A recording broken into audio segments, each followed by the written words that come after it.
बड़े मोजी को मारा नफ्से अम्मारा को घर मारा, नहंगो अज़दहा वो शेर नर मारा तो क्या मारा,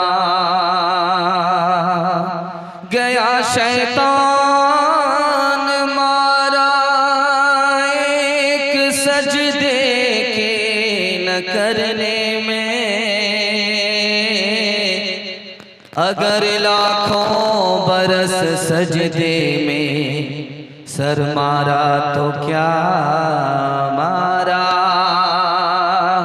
न चित कर सके नफ्स के पहलवा को तो यूं हाथ पाँव में ढीले न डाले, अरे उससे कुश्ती तो है उम्र भर की, कभी तो दबा ले कभी ये दबा ले, जो नाकाम होता रहे उम्र भर भी बहरहाल कोशिश तो आशिक न छोड़े, ये रिश्ता मोहब्बत का कायम ही रखे, जो 100 बार टूटे तो 100 बार जोड़े।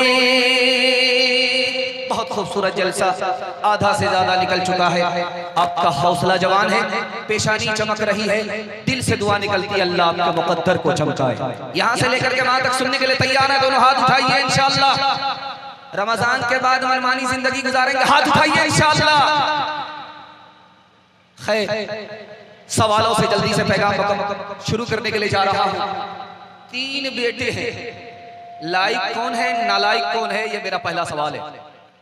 दूसरा सवाल है, घर के इल्म से 3 आदमी महरूम होते हैं नाकदरी की वजह से। घर के इल्म से 3 आदमी महरूम होते हैं, वो 3 आदमी कौन है, ये मेरा दूसरा सवाल है। तीसरा सवाल है, यहां से लेकर के वहां तक मजमा है, अच्छा कौन है बुरा कौन है, 3 रास्ते से पता चलेगा। वो 3 रास्ते क्या हैं?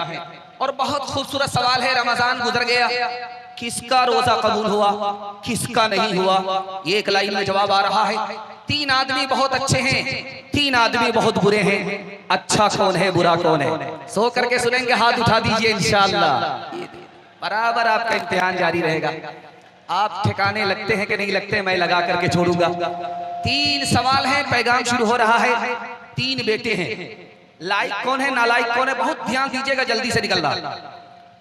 पहला बेटा है, उसका नाम है पूत। बाप दादा ने जो दौलत छोड़ी उसको बाकी रखा। ये लड़का बहुत अच्छा नहीं है लेकिन बहुत बुरा भी नहीं। दूसरा लड़का है सपूत। बाप दादा ने जो दौलत छोड़ी उसको बाकी भी रखा और बढ़ा भी दिया। ये सबसे होनहार बेटा है। कबूलियत की घड़ी में आपके लिए दुआ करता हूं, सबको ऐसा होनहार बेटा अता फरमाए। तीसरा बेटा है, उसका नाम है कपूत। बाप दादा ने जो दौलत छोड़ी उसको तबाह बर्बाद कर दिया। दुआ करता हूं ऐसे नालायक बेटे से सबकी अल्लाह हिफाजत फरमाए। घर के इल्म से 3 आदमी महरूम होते, ना कदरी की वजह से। बीवी शौहर के इल्म से महरूम होती है, बेटा बाप के इल्म से महरूम होता है, नौकर मालिक के इल्म से महरूम हो जाता है। इतना भारी मजमा है, कौन अच्छा है या बुरा है 3 रास्ते से पता चलेगा कि अच्छा कौन है बुरा कौन है। चलने की रफ्तार को देखिए कि चलता कैसे है। अगर जमीन में पांव मार रहा है, सर उठा रहा, समझ जाइए इंसान नहीं है, हैवान है, शैतान है। पता कैसे चलेगा कि आदमी अच्छा है या बुरा है। बोलता कैसे है, इंसान और मुसलमान की तरफ बोलता है कि नहीं बोलता, इससे पता चल जाएगा कि अच्छा है या बुरा है। तीसरा रास्ता, मामलात करके देखिए, किरदार से पता चल जाएगा कि आदमी अच्छा है या बुरा है। रमजान गुजर गया, किसका रोजा कबूल हुआ, रमजान किसका कबूल हुआ, एक लाइन में जवाब आ रहा है। रमजान से पहले सुधरा बिगड़ा हुआ था, रमजान आया, संदूक से टोपी निकाली, सर पर रखी, तहज्जुद भी नहीं छोड़ रहा है, और जैसे ही रमजान रुखसत हो गया वहीं पहुंच गया जहां पहले था, रमजान कबूल नहीं हुआ। 3 आदमी बहुत अच्छे हैं, जो अभी पैदा नहीं हुआ, मुसीबत नहीं देखी, बहुत अच्छा आदमी है। जो मर गया वो तर गया, वो बहुत अच्छा आदमी है। जिसका अभी हमसे कोई ताल्लुक नहीं है, बहुत अच्छा है, क्योंकि चट मिनट में ताल्लुक होता है और पट में ताल्लुक खराब हो जाता है। 3 आदमी धरती पर बहुत बुरे हैं। बादशाह होकर के झूठ बोले, बहुत बुरा आदमी है। कंगाल आदमी, फूटी कौड़ी जेब में नहीं है, तकब्बुर कर रहा है, बहुत बुरा आदमी है। बूढ़ा हो गया, कब्र में पैर लटक गए, जिना कर रहा, इससे बुरा कोई आदमी नहीं। इंशाअल्लाह तौबा करेंगे, हाथ उठाइए, बुढ़ापे में तौबा करेंगे, हाथ उठाइए। कमर झुके के मिसले कमानी हुई, कमर झुके के मिसले कमानी हुई, कोई नाना हुआ कोई नानी हुई, कमर झुके के मिसले कमानी हुई, इनके बालों में गालिब सफेदी हुई, इनके बालों में गालिब सफेदी हुई, कोई दादा हुआ कोई दादी हुई, कोई दादा हुआ कोई दादी हुई। पैगाम इंसानियत के हवाले से बड़ा खूबसूरत पैगाम आपकी खिदमत में लेकर के आ रहा हूं। उसके बाद माँ बहनों तक पहुंचूंगा, सुनने के लिए तैयार है, जोश के साथ हाथ उठा दीजिए। अभी मुजाहिद साहब कह रहे थे कि पेशाब के लिए गए हैं, बात सही है, जाने वाले कम हैं, मौजूद लोग ज्यादा। दिल से दुआ निकलती है, अल्लाह हमारे सुनाने को आपके सुनने को बेहद कबूल हो। एक आदमी सड़क पर खड़ा भीख मांग रहा था, सर उठाकर। एक आदमी आ रहा है भीख देने के लिए, सर झुका करके भीख दे रहा है। अब इस आदमी को बड़ी हैरत हुई कि कितना बड़ा बेशरम आदमी हूं मैं, भीख मांग रहा हूं सर उठा करके। ये देने वाला आदमी कितना शरीफ है कि भीख भी दे रहा है, सर भी झुका रहा है। उसने रोक करके उससे पूछा कि भाई साहब बात क्या है, सर तो हमें झुकाना चाहिए, हम मांगने वाले लोग हैं, तुम तो देने वाले हो, सर उठा करके देना चाहिए, सर झुका करके क्यों दे रहे हो। उसका जवाब सुनिए, आपका दिल बहुत मजबूत होगा। उसने कहा कि देने वाला तो ऊपर में बैठा खुदा है, पहले उसने मेरी जेब में पैसा दिया, बाद में तुम्हें खड़ा किया, मेरे दिल में तौफीक दी, मैं पैसा निकाल करके दे रहा हूं। देने वाला तो असल में वो है, काम उसका है, मुफ्त में मेरा नाम हो रहा है, इसलिए सर झुका करके दे रहा हूं। किससे सीखे खान जी ऐसी अनोखी दान, किससे सीखे खान जी ऐसी अनोखी दान। दाम गिरा से देवत हो नीचे राखो ने, नीचे राखो ने। देने वाला देवत, देवत है दिन रैन। लोग भरम मुझ पर करे, लोग भरम मुझ पर करे। यहाँ से नीचे नैन, यहाँ से नीचे नैन। आखिरी मुताला आपकी खिदमत में आ रहा है, सुनने के लिए यहाँ से लेकर के वहां तक तैयार है? दोनों हाथ उठा दीजिए इंशाअल्लाह। आपके बाईं तरफ दिल है, ये धड़कता है तो आप जिंदा, ये किसी वक्त नहीं रुकता। लेकिन एक घड़ी ऐसी भी आती है ये रुक जाता। जब आपको छींक आती है ये दिल रुक जाता। उसके बाद इस रुके हुए दिल को कौन चला रहा है? अल्लाह चला रहा है। इसलिए अल्लाह के रसूल ने फरमाया, जब तुम्हें छींक आए तो अल्लाह की तारीफ करो, जो रुका हुआ दिल था उसी खुदा ने चला दिया। मैं आपके ऊपर कुर्सी है, मेरे सामने कुर्सी है, मैं लकड़ी की कुर्सी पर बैठ करके आपसे खिताब कर रहा हूं। आप सुन रहे हैं, मैं आपको सुना रहा। एक दौर था इसी हिंदुस्तान में, एक बादशाह गुजरा, उसका नाम था शाहजहां। शाहजहां बादशाह ने किस कुर्सी पर बैठ करके हुकूमत की, आपको हैरत होगी।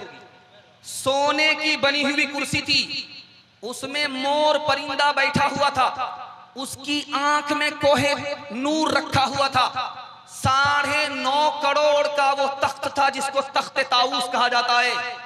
शाहजहां सिर्फ 2 मिनट बैठा, सजदे में चला गया। उसने अल्लाह मियां से कहा, मेरे परवरदिगार, लकड़ी के तख्त पर फिरौन बैठा, उसने तकब्बुर किया, सर उठाया। सोने के तख्त पर मैं बैठता हूं और सजदे में जा रहा हूं, सर झुका रहा हूं। ये मेरा दिया हुआ नहीं है, तुम्हारा दिया हुआ है। आखिरी मिसाल है, पैगाम खत्म कर रहा हूं, इसको बहुत ध्यान से सुनिएगा। बाप ने कहा कि तुम्हें महल छोड़ करके वनवास जाना होगा 14 साल के लिए। बेटे ने कहा, अब्बा हुजूर आपका हुक्म हो, अगर आप जिंदगी भर के लिए वनवास कर देंगे मैं जिंदगी भर वनवास कबूल कर लूंगा। जाने का जब वक्त हुआ तो देखा कि कोने में मां बैठी हुई है। सोचा कि दुआ ले लें, फिर जंगल का सफर करेंगे 14 साल का। मां के पास जब जाने लगे तो कलेजा फट गया, आंख से आंसू जारी हो गए। सोचा कि अगर मां ने इस आंसू को देख लिया तो मां का कलेजा फट जाएगा। जल्दी से आंख के आंसू को पोंछा। करीब जाकर के बेटा कहता है, अम्मा दुआ दे दो, मैं जा रहा हूं। मां ने कहा, सबकी खुशी अगर इसमें है कि तुम जंगल जाओ, महल को छोड़ करके तो जाओ, लेकिन मैं किस मुंह से अपने चांद के टुकड़े को जंगल भेज दूं? मैं किसी फकीर के घर में पैदा होती, कुर्सी का झगड़ा नहीं होता और मेरे चांद के टुकड़े को महल से निकल करके जंगल जाना ना पड़ता। जब मां की हालत को देखा बेटे ने, तो समझ गए कि मां पर मुसीबत का पहाड़ टूट रहा है। मां के दिल को मजबूत करना पड़ेगा, सब्र की तालीम देनी पड़ेगी। तो कहा कि अम्मा घबराओ नहीं, आज मुसीबत है, कल राहत ही राहत है। जो फूल घर में खिलता है तो लोग हंसते हैं, जब वो मुरझा जाता है तो लोग मायूस हो जाते हैं। लेकिन जो फूल पहाड़ पर खिलता है, जो फूल जंगल पर खिलता है, वो लोगों की हिफाजत में नहीं होता, वो अल्लाह के भरोसे खड़ा होता है। मां से कहा कि तू मुझे खुदा के भरोसे जंगल भेज दे, अल्लाह जंगल को मां के गोद से बेहतर बना देगा। अपनी निगाह है करमे का साज पर, सहरा चमन बनेगा वो है मेहरबान। गए जंगल हो या पहाड़ हो, सफर हो के हो हजर, रहता नहीं वो हाल से बंदे के बेखबर। उसका करम शरीक अगर है तो गम नहीं, दामाने दस्त दामने मादर से कम नहीं। इंशाअल्लाह खुदा को राजी करेंगे, हाथ उठाइए। ध्यान से सुनिएगा, आखिरी नमूना। मुल्क के हालात को देखिए, ये कलयुग चल रहा है। इस दौर में क्या हो रहा है? हर आदमी दूसरे पर जुल्म ढा रहा है, हंस रहा है, मजाक कर रहा है। एक राजा था, रात दिन जुल्म ढाता था। आज इसका घर उजाड़ा, कल उसका घर उजाड़ा, हंसता है और मजाक करता उड़ाता है। आज इसका खून पी रहा है, कल उसका खून पी रहा है और हंस रहा है। अचानक रोने लगा, कोने में बैठ गया। वजीर ने आकर के पूछा, 100 चूहा खा के बिल्ली हज को चली, बात क्या हुई? अब तो रो रहे हो, पहले हंसते थे, पहले जुल्म ढाते थे, अब तौबा कर लिया। कहा यार मैं जंगल में गया था शिकार खेलने के लिए, तो देखा कि गीदड़ भाग रहा था, कुत्ता उसके पीछे। कुत्ते ने जैसे ही गीदड़ की टांग तोड़ी, एक आदमी ने पत्थर उठा करके फेंका, उसी कुत्ते का सर फूटा। अभी थोड़ी ही देर हुई थी कि जिस कुत्ते ने गीदड़ की टांग तोड़ी और जिस कुत्ते की सर इंसान ने फोड़ी, उसको घोड़े ने लात मारा, उसकी टांग टूटी।